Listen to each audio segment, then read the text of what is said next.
I wasn't expecting anything new when I walked into the office that Monday morning. Same coffee smell, same familiar buzz of keyboards clicking and printers humming.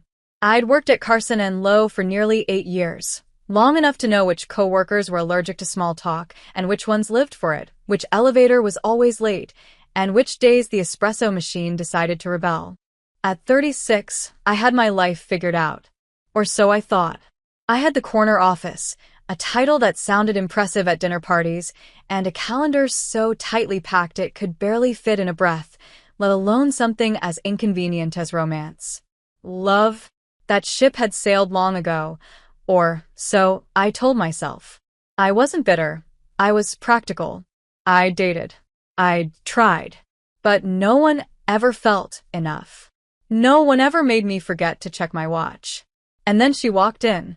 The first time I saw her, I was standing by the floor-to-ceiling windows reviewing a contract with my assistant mumbling next to me about some scheduling conflict.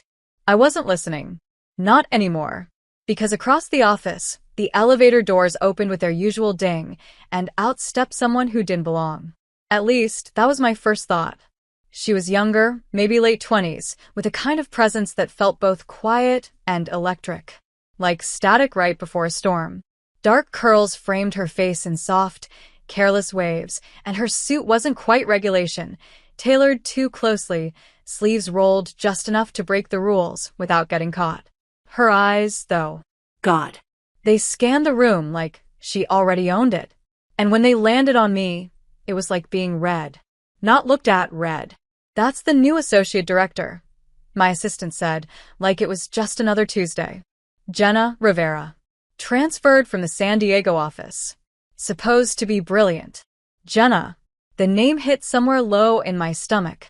I turned away, forcing my attention back to the contract in my hands. I was being ridiculous. She was new. She'd probably say hello, maybe schedule a meeting or two, and then we'd fall into the usual rhythm of coworkers nodding politely in the hallways. But that's not what happened. Because she didn't just knock on my office door that afternoon. She strolled in like she'd been there 100 times, confident and calm, and leaned against the frame with a smirk that could have melted glaciers. Hi. I'm Jenna.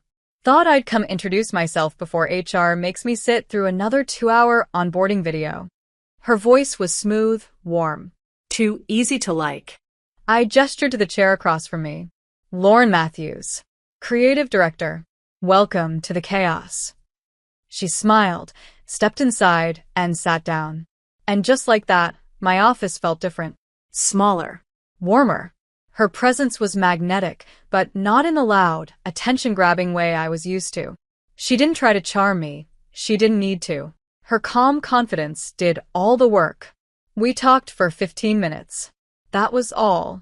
She asked questions about the firm, the clients, the kind of work we prioritized. I answered like I always did. With poise, with clarity. But inside, I was off balance. I kept watching the way her lips curved slightly when she was thinking, how her fingers tapped softly against her notebook when she listened. She left with a handshake and a promise to catch up soon. I stared at the door long after it closed. That night, I stayed late at the office. Not unusual.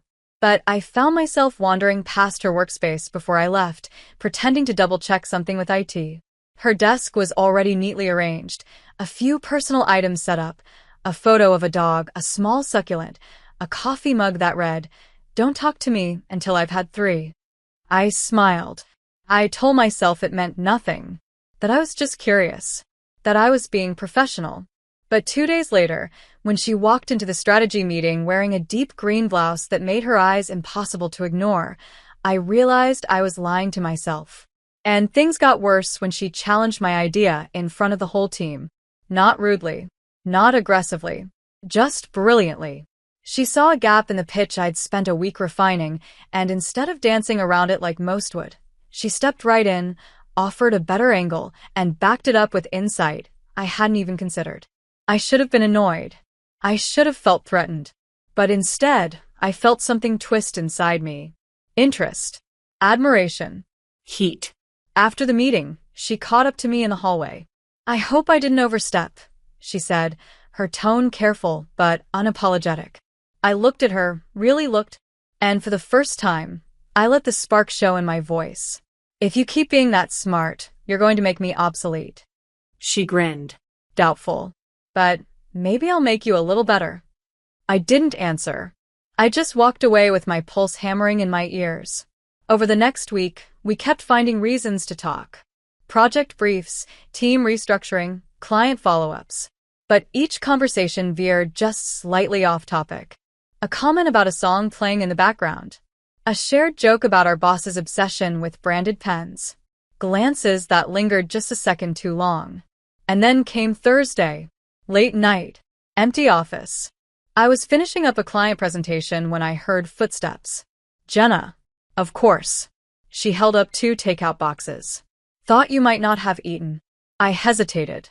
She walked in anyway, placed one on my desk, and sat. We ate in comfortable silence for a while, and then she asked, out of nowhere, "Did you always know this was what you wanted to do?" The question caught me off guard. No one asked me that anymore. No, I admitted. But once I started, I couldn't stop. You? I always knew I wanted more than people expected me to want, she said, meeting my eyes. Still figuring out what that means. Our gazes locked, and the air shifted. Heavier. Charged. I opened my mouth to say something. Anything, but the words tangled. She stood up first, collected the boxes. I should let you get back to it. And then, as she reached the door, she looked back. Good night, Lauren. It was just a look, just a smile, but I felt it all the way to my ribs. That night, I lay in bed staring at the ceiling, her voice echoing in my mind. Something was happening, something I hadn't planned for, and I wasn't sure if I wanted to stop it, or if I even could. I spent the entire weekend trying not to think about her. I failed. I went to brunch with friends, tried to let them distract me with gossip and bottomless mimosas, but every time I laughed, my mind flicked back to the way Jenna had smiled when she left my office Thursday night. I told myself I was overanalyzing it, that she was just friendly, that I was projecting. But there was a heat behind her eyes I couldn't unsee.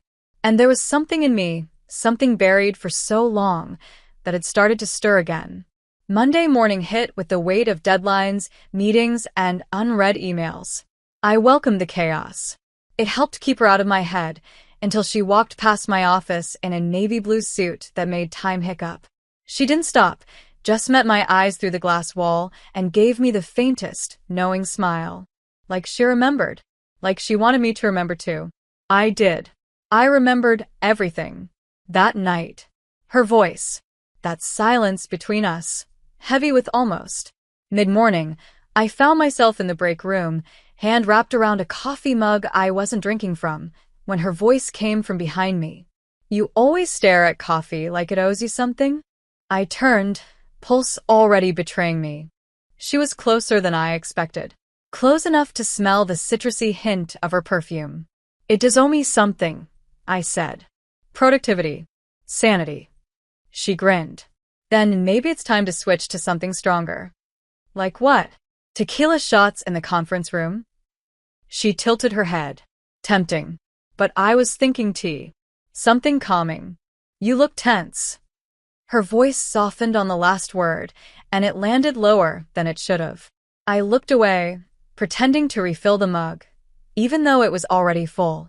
I'm fine. You sure? She asked, voice lighter now. Because you're stirring that coffee like it insulted your mother. I laughed to spite myself. I wasn't used to this, someone disarming me so effortlessly. Jenna didn't just flirt. She peeled layers. And the worst part? She wasn't even trying. At least, not obviously. That afternoon, we ended up in the same brainstorming session. It wasn't planned. She wasn't even supposed to be on that project, but she'd been looped in last minute to offer insight from her work in San Diego. I told myself to stay focused, to keep it professional. But every time she spoke, I found myself watching her mouth instead of listening to her words. Every time her eyes flicked to mine across the table, I felt that same tug in my chest. We bounced ideas off each other, challenged each other, pushed concepts further than the rest of the room could follow. And by the end of it, our director leaned back, impressed. Whatever tension you two have, he said, bottle it. It's turning into magic. The room laughed. Jenna looked at me, smile dancing at the edge of her lips. Not tension, she said. Just chemistry. My breath caught. No one else seemed to notice the way she said it. But I did. That night, she texted me. I hadn't given her my number. She must have pulled it from the internal directory. Thanks for the ideas today. You make me sharper. I stared at the message for longer than I should have, rewriting drafts of a reply in my head. Finally, I settled on, "You're already sharp. I'm just keeping up." She replied instantly. I don't think you realize how rare that is. I didn't answer. I couldn't. Not without saying something I wasn't ready to admit. The next day, she brought me coffee. Black. No cream. No sugar. Exactly how I took it. I raised an eyebrow. How did you? You ordered it once last week during a team call, she said casually. I noticed things. I wanted to say something clever. Something to deflect. But all I could do was stare as she placed the cup on my desk and walked away. That week became a pattern. Glances. Words layered with double meanings. Shared coffees. Inside jokes. A meeting where our knees accidentally brushed under the table and neither of us moved away. The energy between us was a live wire. If you enjoyed this content and want to support the channel in a special way, try clicking the thanks button below. It's the one with the heart and $sign icon. With super thanks, you can make a direct contribution to the channel, which helps me keep creating awesome videos for you. And I kept pretending I wasn't holding it with bare hands. I told myself she was too young, that this could never work, that the power dynamic was too complicated. But every time she leaned a little too close, every time her fingers brushed mine when we passed each other folders or notes, my resolve cracked a little more. Then came Friday. I stayed late again. No surprise. I liked the quiet of the office after hours. The stillness. But I wasn't alone. I heard footsteps around 9. I didn't have to look up. I already knew. You need a hobby, Jenna said, leaning against the doorway. Besides micromanaging slide decks. Says the woman who's here just as late, I countered. Touché, she said, walking in. She didn't ask this time. Just sat across from me, like it was her place too. And maybe it was. Want to take a walk? She asked after a beat. It's too nice outside to be trapped in here. I hesitated. Just long enough to feel it. The temptation. The pull. Then I shut my laptop. Let's go. The city was cooler than expected, breeze brushing against bare skin as we walked side by side through quiet streets. We didn't talk much. We didn't need to. There was a rhythm between us, a silent understanding I couldn't explain. Finally, we stopped at a small park a few blocks away. Empty. Dimly lit. Jenna sat on a bench. I followed. You always like things this quiet? She asked. Sometimes. Silence is underrated. Not with the right person, she said, looking at me. And that was when I felt it. The shift. The line blurring. She reached out slowly, fingers brushing mine on the bench. Not by accident. Not this time. My breath caught. I didn't move away. Lauren, she said, my name's soft like a secret. If I'm reading this wrong, tell me now. I looked at her. At the way the light hit her eyes. Warm and steady. At the way her hand lingered near mine, waiting. I should have stopped it. Said something safe. Something smart. But I didn't. I turned my hand and laced my fingers with hers. Just that. And it was everything. She exhaled slowly, like she'd been holding her breath for weeks. Okay, she whispered. And we just sat there. Hands intertwined. Hearts racing. The air around us thick with everything we weren't saying. For the first time in years, I didn't care about the rules. I didn't care about the risk. I just wanted more. I didn't sleep that night. Not really. I lay in bed, fully clothed, lights off, fingers still tingling from where they had touched hers. My body was still in that park, sitting beside her on that cold bench, hand in hand like it meant something. And it did. It meant everything. It was the kind of touch that rewrote the language of skin. I could still feel the moment she exhaled, the almost invisible tremor in her fingers when I didn't pull away.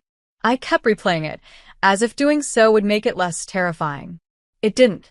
Monday came with a heaviness in my chest, like I'd crossed into a territory I wasn't ready for. Or maybe I'd been ready for it longer than I realized and had just spent years pretending otherwise.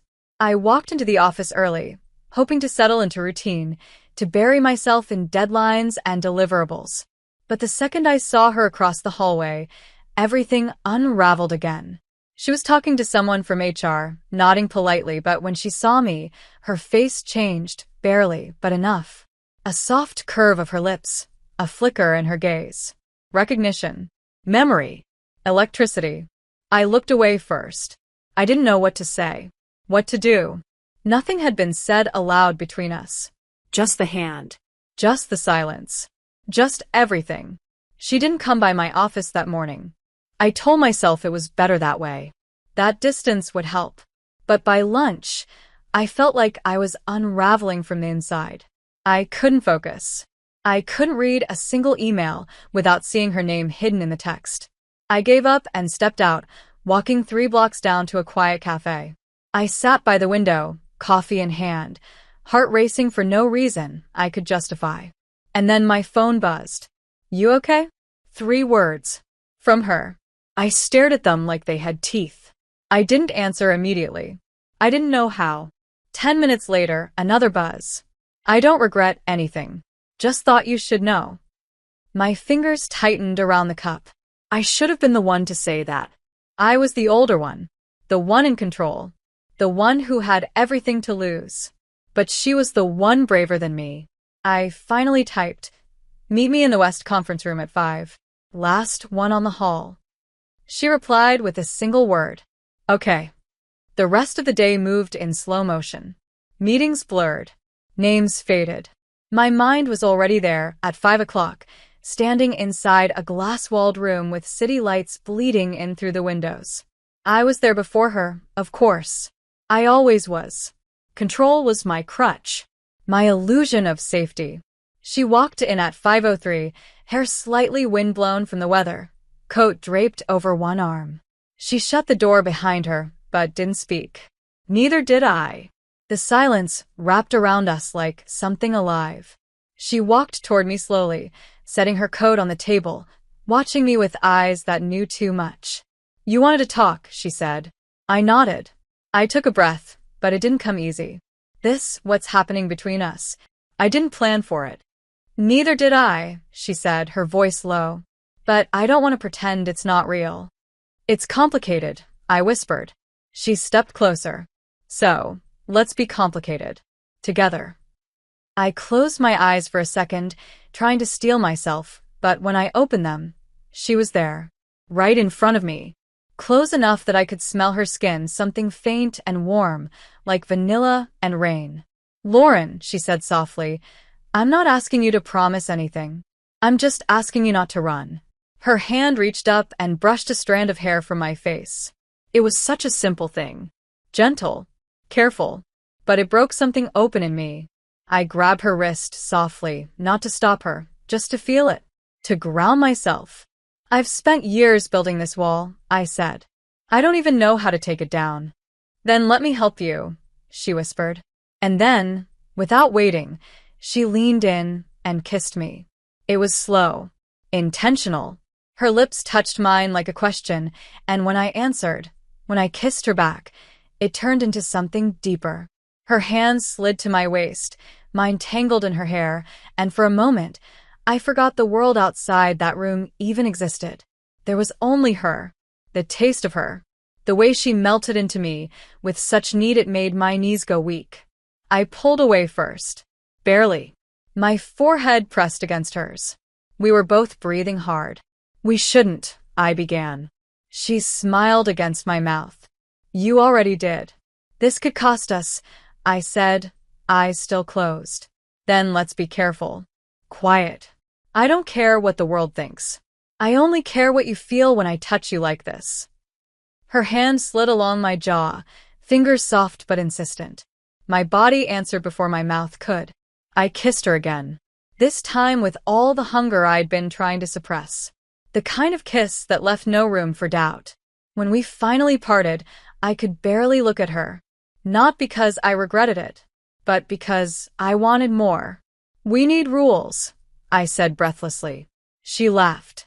You mean boundaries? Something like that. Fine, she said, brushing her thumb along my bottom lip. Rule number 1, no falling in love.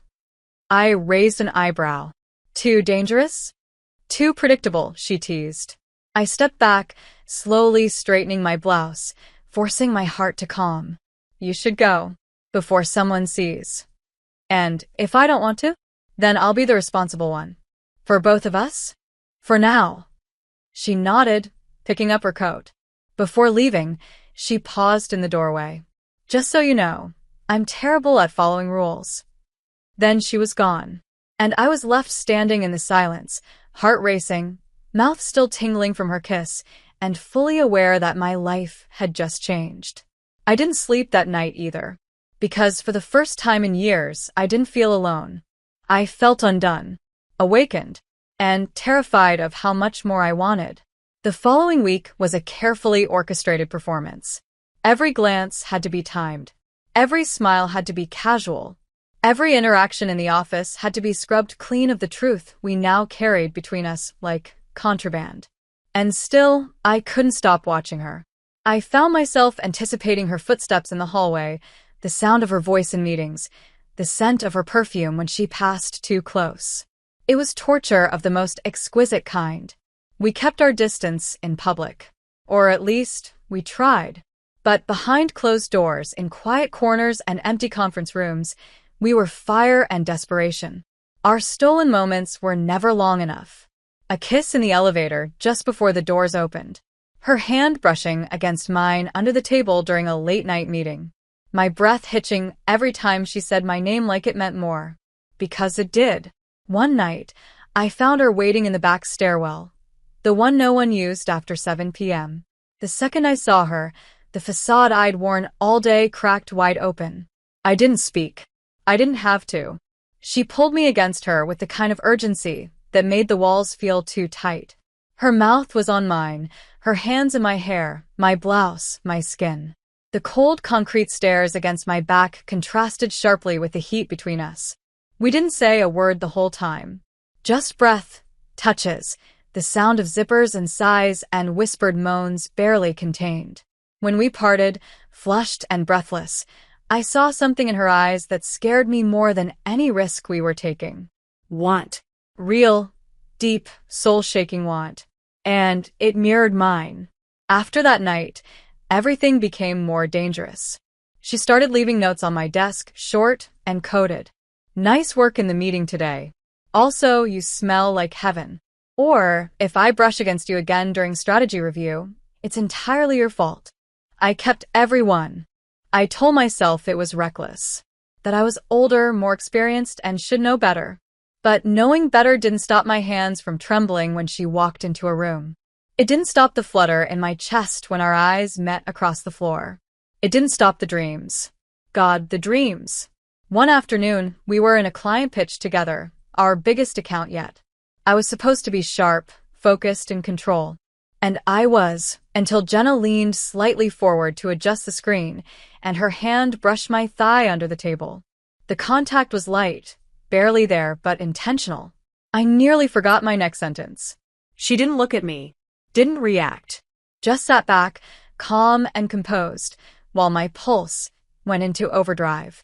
Later, she found me in the hallway. You were brilliant in there, she said, her voice low, and very composed considering. You're playing with fire, I whispered. She smiled. I plan to burn. That night, we ended up in her apartment. It wasn't planned. I told myself I was just dropping off some reports she needed for the morning. She opened the door in sweatpants and a tank top, barefoot, hair loose.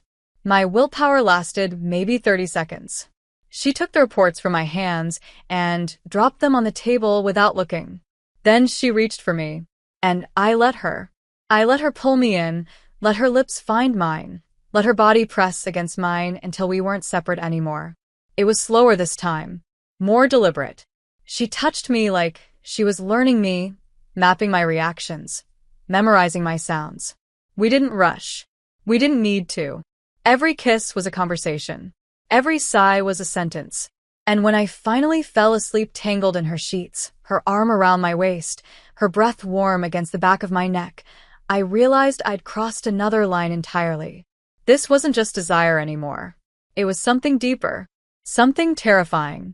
The next morning, I woke up before her. I lay there for a long time, watching her sleep. Her face was softer in rest. Younger. More vulnerable. I reached out and brushed a curl from her forehead, careful not to wake her. And in that moment, the thought hit me so clearly, it nearly took my breath. I didn't want to be careful anymore. I didn't want to keep pretending this was something temporary, something manageable. But I also knew I couldn't say that. Not yet. At work, the pressure started to build. People were noticing. Nothing overt. But there were glances. Comments. My assistant asking, "You and Jenna seem to be working closely these days," with just enough edge to make me freeze. I played it off. I always could. But the awareness was growing. One afternoon, after a team lunch, I found Jenna in the copy room, her expression tight. "What's wrong?" I asked. She hesitated. Then, "Carol from PR just asked if we were seeing each other." My stomach dropped. "What did you say?" "That we weren't. That we're just aligned." "And did she believe you?" Jenna looked at me. "Do you?" That silenced me. Because I didn't even know what we were. Lovers? Co-conspirators? A risk I wasn't ready to name? She stepped closer. "Lauren, I don't need labels. But I need to know you're in this with me. That I'm not the only one losing sleep over you." I reached for her hand, just for a second, hidden between us. "You're not. God, Jenna, you're not." That night, I canceled a dinner meeting. I needed air. I needed distance. I sat on my balcony with a glass of wine, watching the city move below me, trying to remember what my life was like before she entered it. It felt impossible. She was in everything now. In my routines, in my senses, in my blood. I got a text from her around 10. "Can I come over? I don't want to be alone tonight." My fingers hovered over the screen. I typed, deleted, typed again. Finally, yes. 15 minutes later, she was at my door. And when I opened it, she didn't speak. She just stepped in, wrapped her arms around me, and held me like she didn't want to let go. And I let her. Because for all the fear, for all the risks, there was one thing I knew with absolute certainty. I didn't want to let go either. She didn't say much that night. Neither did I. We lay curled together on my couch, the lights dim, the city glowing quietly beyond the glass. Her head rested on my chest, her fingers tracing slow, absent-minded shapes over the fabric of my shirt. I ran my hand gently down her back, trying to match the rhythm of her breathing. I knew she'd had a long day. I knew the questions at work, the pressure, the watchful glances were starting to wear on her. And I hated that. I hated that loving her, even silently, meant hiding her. She shifted slightly, looking up at me. "Do you ever think about what would happen if people found out?" I hesitated. All the time. And it would get messy. HR, gossip, maybe even consequences. For both of us. She was quiet for a long moment, her eyes searching mine. Would it be worth it? I didn't answer. Because I didn't know how to tell her that she already was. That every day without her felt dimmer, smaller. That the idea of walking into that office and pretending again made my chest tighten in ways that scared me. Instead, I leaned down and kissed her forehead, gently. "Sleep," I whispered. "We'll deal with it tomorrow." But sleep didn't come easily. Not for either of us. The next morning, we acted like nothing had changed. Like we hadn't spent the night tangled together, whispering truths we didn't know how to say aloud. But it was getting harder to pretend. I could feel the shift in the air when she walked past me in the hallway. I could sense her hesitation every time someone else approached while we were mid-conversation. And I could see the longing in her eyes when she thought no one else was looking. That week, we avoided being alone too long. We kept our conversations brief, professional, but behind every word was a current pulling us back to each other. Thursday evening, I stayed late to finish up a presentation. The office was nearly empty. I was deep in slides and timelines when I heard the soft knock. She stepped inside, carefully closing the door behind her. "You're avoiding me," she said quietly. I set my laptop aside. "I'm trying to protect you." "From what?" "From me." From this. "From what it might cost us." She walked closer, her expression unreadable. "You're not protecting me. You're hiding from what you feel." I stood slowly, my chest tight. "You think I don't feel it? Then show me." She moved closer, and for a moment I forgot we were at work. Forgot about the glass walls, the risks, the rules. I reached for her, my fingers threading into her hair, and kissed her so hard it nearly broke something open. We pulled away breathless, and I whispered, "I think about you all the time. I wake up, and I want you. I sit in meetings, and I crave your voice. I go home, and my bed feels too big without you in it. Jenna, this isn't just attraction anymore." Her eyes softened, and for the first time, she looked scared. "Then why does it still feel like we're pretending this doesn't matter?" "Because I don't know how to stop being afraid," I said. "I've built a life on control, on caution, and you make me want to tear it all down." She reached up, her hand cupping my jaw. "Then tear it down. I'll help you pick up the pieces." I pressed my forehead against hers.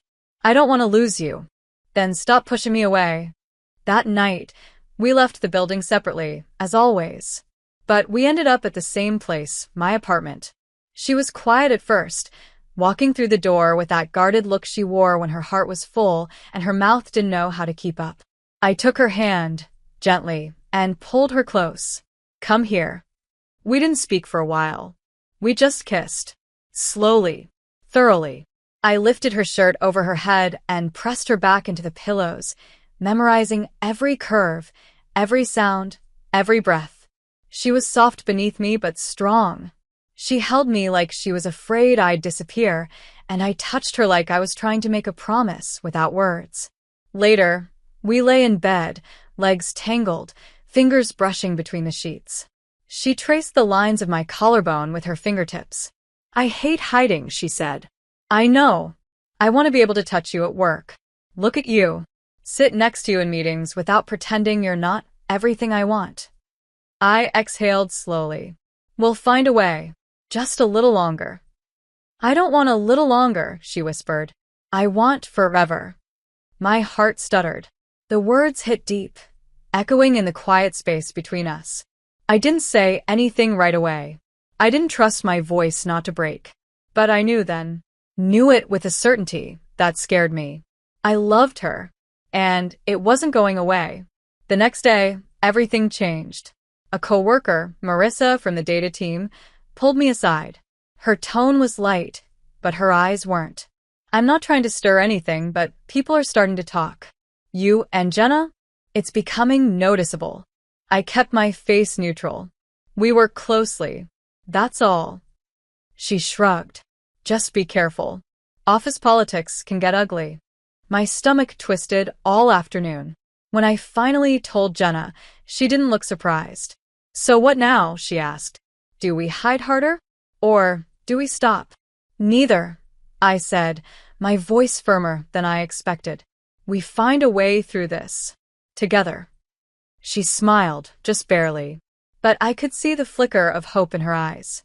And that night, for the first time, we didn't just make love. We talked. For hours. About everything. Our fears. Our pasts. The future we both wanted but were too afraid to imagine. And somewhere between midnight and sunrise, she fell asleep in my arms again. And I knew. This wasn't temporary. This wasn't a distraction. This was the woman I had waited my whole life to find. I just had to be brave enough to stop hiding her. I used to think I was good at compartmentalizing, that I could keep things separate. Work in one box, personal life in another. Love, that box had been locked up and shoved onto a shelf years ago, gathering dust beside old hopes and even older scars. But Jenna made a mess of all my neat little compartments. She didn't just pick the lock. She broke in, knocked everything over, and filled the space with a warmth I didn't know I'd been craving. Now, Every part of my day was tangled with her. I saw her in everything. My morning coffee, the playlist I used to focus, the scent of my own clothes after she'd buried her face against my shoulder the night before. I couldn't breathe without feeling her somewhere in the air. And the more I loved her, the harder it became to pretend. We tried. God, we tried. At work, we followed every unspoken rule. No touching. No lingering. Just casual conversations and practiced professionalism. But the tension was there. Always. In the way I'd glance up when she laughed from across the room. In the way her eyes softened every time they landed on me. In the invisible string that tied us together, tighter with every secret moment we shared. And then came the annual company retreat, a 2-day off-site event at a sleek resort on the coast. Meetings by day, cocktails by night. Team building, presentations, forced fun. I'd nearly forgotten about it until the email reminder landed in my inbox. I read it once. Then again. My stomach twisted. I knew what it would mean. Jenna and I in the same hotel. The same long dinners. The same unavoidable closeness. I wasn't sure if it terrified me or thrilled me more. She stopped by my office just before lunch, leaning in slightly, voice low. So, the retreat. Yeah. You going? I nodded. You. Of course. Can't miss the endless corporate icebreakers. Her smirk made my chest tighten. Are you worried? She asked softly. I looked at her, really looked. Yes. Because I know what'll happen if we end up alone. She tilted her head. And what's that? I'll forget to be careful. That night, we agreed on boundaries. Separate rooms. No slipping away. No disappearing together. Just professionalism. Just survival. But the second I saw her in the hotel lobby, jeans, black boots, that soft leather jacket I secretly loved, I knew we were already doomed. The day passed in a blur of presentations and small talk. I gave a keynote on creative strategy. Jenna ran a breakout session on client innovation. We didn't make eye contact once. But every time I sensed her nearby, my body responded like a compass finding north. By the time the evening mixer began, I was already unraveling. The bar was crowded. Laughter, clinking glasses, conversations layered over music. I stood near the balcony, nursing a glass of wine, pretending to listen to a junior exec explain his new campaign idea. And then I felt it. Her presence. I turned slightly. She was across the room, standing with a group from finance, laughing at something. But her eyes were locked on me. My breath caught. She raised her glass slightly, a private toast. I didn't smile. I couldn't. Because if I did, I'd go to her. I'd touch her. I'd ruin us. I left early. Claimed a headache. My heart pounded the entire walk back to my room. I locked the door behind me, turned off the lights, and sat in the silence, trying to breathe. 5 minutes later, there was a knock. I froze. Another knock. Soft. Familiar. I opened the door. She stood there, eyes wide, hands clenched at her sides. I know what we said, she whispered. But I can't. I can't pretend I don't need you tonight. I didn't respond. I stepped aside. She walked in. And when the door closed, we weren't coworkers anymore. We were just us. Her mouth was on mine, before I could think. Her hands at my waist, my fingers in her hair. Clothes fell like memories. Mouths remembered everything. We made love slowly, reverently, like it might be the last time. Like we were etching each other into skin. When we were tangled in the sheets afterward, breathless and raw, she looked at me with something I hadn't seen before.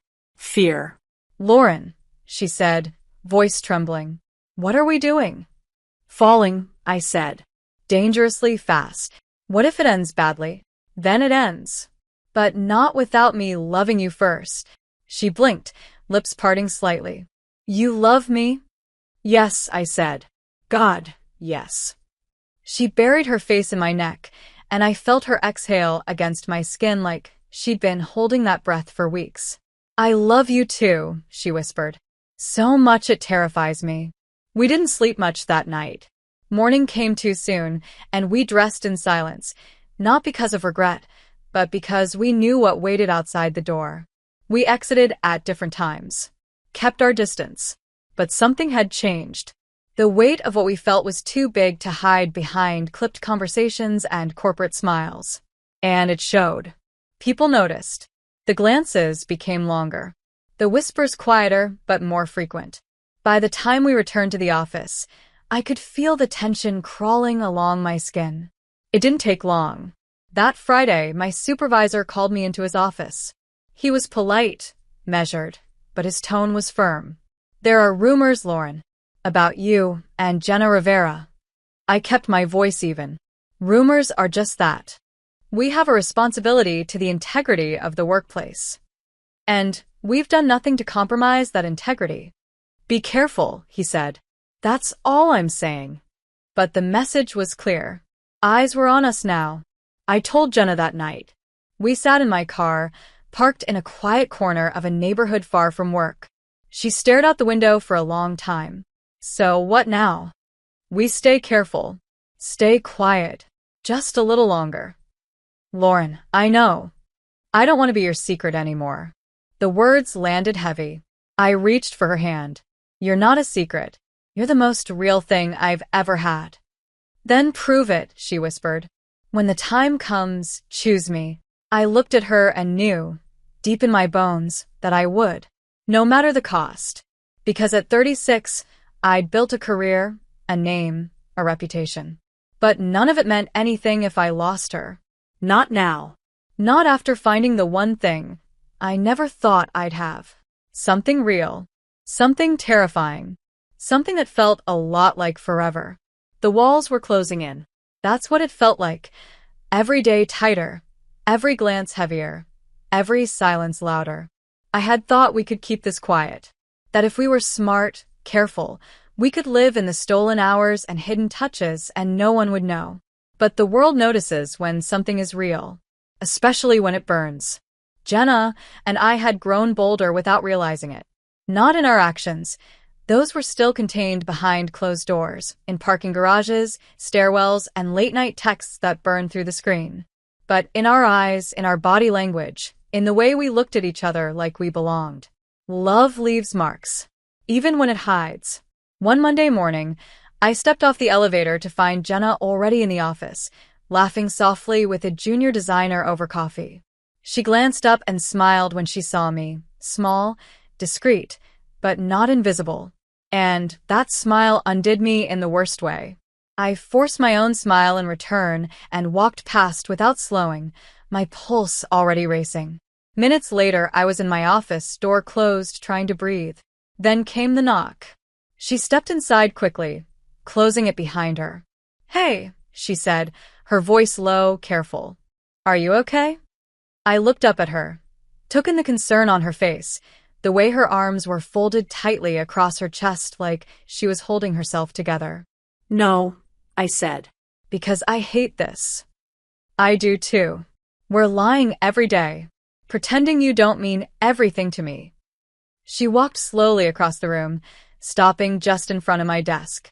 "So stop pretending. You know I can't." "No," she said, voice harder now. "You won't." The words hit me like ice. "That's not fair."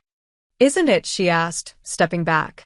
I walk around pretending I don't see your eyes find me in every room. I pretend I don't feel your absence like a phantom limb when we're apart. I pretend I'm not in love with someone who still won't say it out loud. "I told you I love you." "In the dark," she said. "In secret." "But what about in daylight? What about when people are watching?" I stood up, heart pounding. "Do you think this is easy for me? I think you're scared." "Of course I'm scared," I snapped. "This could cost me everything. And what am I worth?" The question stopped me cold. Her eyes were shining now, but not with tears. With fire. With pain. With everything she'd been holding in. "If I asked you to walk away from this job to be with me," she whispered, "would you?" I opened my mouth. Nothing came out. "That's what I thought." She turned and walked to the door. "I didn't ask you to," I said quietly. She paused with her hand on the handle. "No." "But one day, someone else might. And she'll say yes." And then she left. The silence that followed was crushing. I sat down hard, my legs unsteady, my chest aching in places I didn't know existed. That night, I didn't go to her. I couldn't. My pride, my fear, my confusion, everything pressed in until I couldn't move. I lay awake in my apartment, her absence screaming in every corner. I checked my phone 100 times. No messages. No calls. I thought about texting her, but what would I say? Don't leave. I'm sorry. I'm scared. I love you.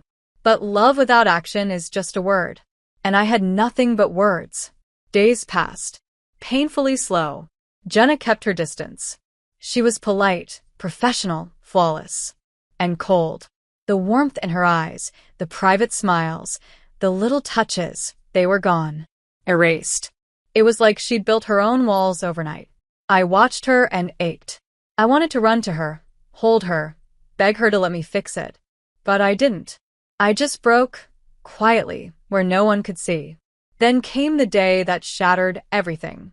I walked into a meeting and found her seated beside Marissa, the woman from Data. They were laughing. Close. Familiar. And I saw something in Marissa's eyes I hadn't seen before. Interest. Heat. She touched Jenna's arm when she made a joke. Jenna didn't pull away. I felt like the floor tilted. I sat through that meeting in silence, staring at the screen, hearing nothing. When it ended, I left without speaking. Back in my office, I closed the door and locked it. I leaned against the wall and slid down until I was sitting on the floor, arms wrapped around my knees, eyes burning. I hadn't cried in years. Not once. But that day, I did. That day, I let everything fall apart. Hours later, long after most people had gone home, I was still there, still broken, when I heard the knock. I didn't answer. She came in anyway. Jenna stepped inside, her face unreadable. You weren't at your last meeting, she said softly. I wasn't feeling well. You look awful. Thanks. A pause. Then she walked to where I sat and slowly lowered herself to the floor beside me. Neither of us spoke for a while. We just sat there in silence. And then I whispered, I saw you with Marissa. That wasn't anything, she said. It felt like something. It wasn't. Another beat. But it could be. If you push me away again. I turned my head to look at her. Her eyes were softer now. Sadder. I can't keep breaking like this, Lauren. Then don't. I'm trying. No, I said. Let me try now. I reached for her hand. She let me. Our fingers laced together like they'd never stopped. I've been a coward, I said. You're right. I've been hiding you. Hiding us. But not because I don't love you. I do. God, Jenna, I love you so much it hurts. Her breath caught. Then do something about it. I will. When? I looked at her. Soon. That's not good enough. Then come with me. She blinked. What? Right now. Let's get out of here. Away from the office. From the pressure. From everything. Where? Anywhere, I said. As long as it's with you. She stared at me like she wasn't sure if I was real. Are you serious? Dead serious. What about the job? Screw the job. Just for tonight. For a moment, she hesitated. And then she nodded. Okay. We stood, grabbed our coats, and walked out together for the first time. No lies. No pretending. Just two women in love, finally ready to stop running from it. And as we stepped into the night, hand in hand, I felt something shift inside me, like the world had finally caught up to the truth we'd been carrying for months. I didn't know what tomorrow would bring, but I knew this. I wasn't going to lose her again. Not now. Not ever. We didn't run away. Not really. We drove for hours, no destination, just road and silence, and the kind of electricity that hummed in the space between us. Jenna had her feet on the dashboard, her head tilted back against the seat, eyes closed, a soft smile on her lips that made me want to pull over just to kiss her again, and again, until she forgot the world outside existed. We ended up at a quiet little inn near the coast. A place with creaky floors, no Wi-Fi, and a fireplace that smelled like memory. We didn't ask for separate rooms. The woman at the front desk didn't blink when we signed in with the same last name on a whim. Matthews. Rivera. We laughed about it later. In bed, limbs tangled, her hair splayed across my chest. "You really would have married me just for that moment, wouldn't you?" she whispered. "In a heartbeat," I said, brushing her cheek with the back of my fingers. "You still might have to." "Is that a proposal? A warning?" She grinned, then kissed me slowly, deeply, like she could taste the future in my mouth. We didn't leave the room much. We made love until our bodies ached, and our hearts felt too big to fit inside our chests. We talked about things we never had time to say, childhoods, dreams, regrets, the way love had failed us before. I told her about the first time I kissed a woman. She told me about the first time she fell in love with one. We were raw and real, and completely ours. For 2 nights, the world didn't exist. No meetings. No glances. No lies. Just her laughter echoing off wooden beams and the feel of her breath against my neck as she fell asleep wrapped around me like I was home. But the world doesn't stay quiet forever. On the 3rd morning, my phone buzzed. I ignored it at first. Then it buzzed again. And again. Jenna looked up from where she was making coffee in her robe, eyebrows raised. "Popular today?" I picked it up, stared at the screen. 10 missed calls. 2 from my supervisor. 3 from HR. 1 from Marissa. And a message from my assistant. "Someone saw you and Jenna leave together Friday. They're talking. HR wants a meeting. Today." My stomach twisted. "Lauren." Jenna's voice was soft, but I could hear the edge of panic underneath it. I looked up at her, phone still in hand, heart racing. "They know." She froze.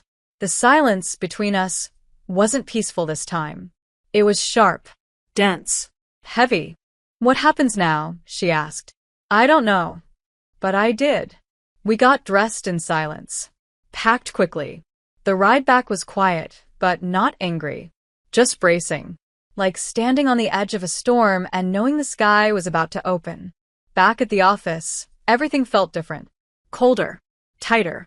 I could feel it in the way people looked at us. Too long. Too curious. Too knowing. Jenna disappeared into her workspace. I was called into HR within the hour. The conference room was already full when I arrived. My supervisor, 2 HR reps, and Marissa. She sat quietly in the corner, avoiding my gaze.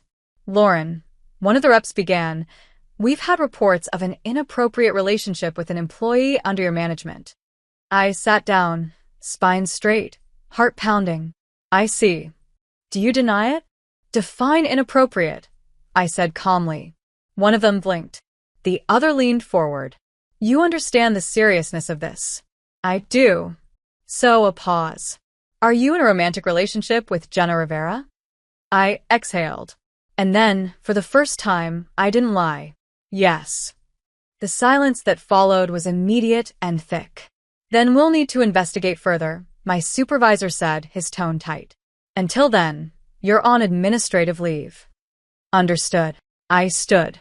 Didn't argue. Didn't plead. I walked out with my head held high. And then I went straight to her. Jenna was sitting at her desk, staring blankly at her monitor. I didn't say a word. Just touched her shoulder gently. She turned. One look at my face, and her eyes filled. "They know," she whispered. "I told them," I said. "No more hiding." "What did they say?" "I'm on leave." "Are you okay?" "Not really," I admitted. "But I'm done pretending." "So am I." I took her hand right there in front of everyone. We walked out together. And for once, I didn't care who saw. That afternoon, we sat on my balcony, wrapped in blankets, sipping wine, trying to breathe through the fear. "What if they fire you?" she asked. "Then they do." "And your career?" "You're worth more." She blinked, tears slipping silently down her cheek. "Don't say that unless you mean it." "I've never meant anything more in my life." We sat in silence, the city sprawling out in front of us. The sun dipped lower. The sky turned orange. "I think I want to leave," she said after a while. The company? Yeah. Start over somewhere else. I've been thinking about it for a while. My throat tightened. Without me. She looked at me like I'd missed the point. With you, Lauren. If you'll come. I stared at her. At this woman who had walked into my life and changed everything. Who had peeled back layers I didn't even know I had. Who had made me feel seen, loved, whole. And I knew. Yes, I said. Wherever you go, I'll follow. She leaned into me then, pressing her forehead to mine. We're really doing this. Yeah, I whispered. We are. And even with everything uncertain, our jobs, our future, the world waiting to judge us, there was one thing I knew with terrifying, beautiful clarity. I had never been more certain of anything in my life. The world didn't fall apart. Not the way I feared. It didn't explode in scandal or collapse under the weight of whispers. It fractured quietly, piece by piece, subtle shifts, cool tones, long silences. That was how it began. The Monday after the HR meeting, I didn't return to the office. I was officially on administrative leave pending internal review, which was corporate for we don't know what to do with you yet. Jenna gave her resignation that same day. No announcement. No drama. Just a quiet email to the leadership team and a box packed by 11 a.m. I picked her up on the corner of Lexington and 54th, where she stood with her coat draped over her arm, her face unreadable. When she got into the car, she looked at me, exhaled, and said, "That felt like ripping off skin." "I know," I whispered. I reached over and held her hand for the entire drive home. That week was strange. We drifted in this space between endings and beginnings. The world outside kept spinning. Emails still arrived. LinkedIn updates piled up. Industry news scrolled across our feeds. But for us, everything had shifted. We slept in, made pancakes and sweatshirts, kissed in the kitchen until something burned. We applied for jobs, but only half-heartedly. We took long walks, said little, held each other's hands like lifelines. I should have felt panicked. My career had been the center of my universe for more than a decade. But with her beside me, it was just background noise. She was the real thing. She was the center now. And yet, not everything was peaceful. My phone rang almost daily, my supervisor wanting updates, HR asking for documentation, colleagues pretending to check in while digging for gossip. I ignored most of it. But then came the call I didn't expect, a partner at a rival firm, one I respected deeply.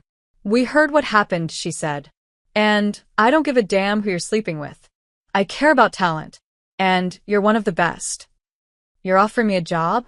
An interview, at least. Discreet. Clean slate. No judgment." I didn't answer right away. "Can I bring someone with me?" There was a pause. "You mean her?" "Yes. If she's half as sharp as the buzz says she is, I'd be a fool to say no." I hung up with my heart pounding. Jenna was sitting on the couch, reading. She looked up when she saw my face. "Good news?" "Maybe," I said. "Opportunity. For both of us." "Where?" "Boston." "You'd leave New York?" "For you?" Yes. "For us?" "Absolutely." Her eyes welled, but she blinked the tears back. "Then let's go." We spent the next week preparing. Applications. Portfolios. Interviews. There's something electric about doing it together side by side as equals partners. For the first time, our love wasn't hidden. It was foundational. It was the reason we were building something new. And yet, the weight of what we'd left behind still followed us. The final HR letter came on a Thursday. Formal language. Final decision. Termination for failure to disclose a relationship that could present a conflict of interest. No severance. No thank you for your years of service. Just a full stop. I read it once, then again. Jenna stood beside me, silent. When I looked at her, she reached for the letter and tore it clean down the middle. "You're more than what they did to you." I didn't cry, but something in me unclenched. "I hope they miss me," I said. "They will," she said. "But I won't. Not for a second." That night, we drank champagne in the bathtub. Our new life was just beginning. 2 weeks later, we boarded the train to Boston. 2 suitcases. 2 laptops. 2 hearts more sure of each other than ever before. Our new apartment was small but bright. Jenna insisted on painting the bedroom walls green. "It's the color of possibility," she said, splashing paint onto her cheek and laughing when I tried to kiss it off. We started our new jobs on the same Monday. Different companies, same building. We met for lunch in the atrium and acted like any other couple. No secrets, no code words, no hiding. The first time I introduced her to a colleague as my partner, she squeezed my hand so tightly I thought she'd break it. I didn't mind. Every time I passed her in the lobby or saw her reflection in the glass of another floor, I felt it again, that same breathless certainty that had hit me the day she first walked into my office. I had found the woman of my life. And I had chosen her, again and again, over fear, over comfort, over everything I used to think mattered more. One night, weeks into our new lives, she turned to me in bed and said, "Would you have done it all differently if you knew how hard it would be?" I looked at her, brushed the hair from her forehead, and said, "No, because it brought me here." To you. She smiled and whispered, "Then let's never look back." And we didn't. Not really. Because when love is real, when it strips you bare, burns you down, rebuilds you, you don't need to look behind you. The future is enough. And ours had only just begun. It's strange, the way time softens things. The sharp edges of the past become smooth. The wounds don't vanish, but they stop aching in the same way.